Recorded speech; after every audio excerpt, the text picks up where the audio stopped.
A targeted operation has led to the arrest of 5 undocumented immigrants in the city of Charlotte. Authorities say they got reports of gang-affiliated undocumented immigrants selling drugs, threatening railroad crews, and trespassing on Norfolk's southern tracks. WBTV's Dalfred Jones has more on this investigation and the agency's mission to keep Charlotteans safe. Dalfred. Well, the railroad is a bit more safe tonight in the Queen City after that joint investigation led to the arrest of 5 men allegedly caught selling drugs and threatening employees on the tracks. Authorities also saying at least 2 of the men have a violent criminal history.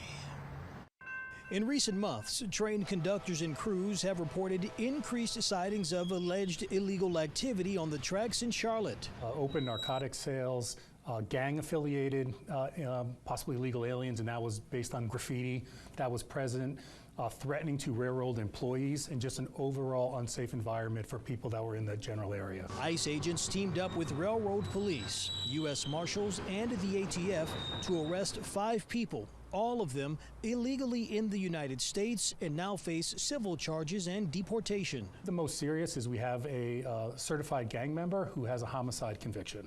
So that was one of the 5 that was arrested during the operation. With the suspects in custody, DSAC Burns tells us in addition to handling national security threats, it's their focus to keep you safe. The current administration, there's been a reprioritization on going after the worst of the worst, targeted enforcement, looking for these individuals that should not be in the country and pose a significant risk to the general public. DSAC Burns said many hands make light work, like in this case where multiple agencies on the local, state, and federal level are working together. He says it's all with the one goal of keeping our community safe.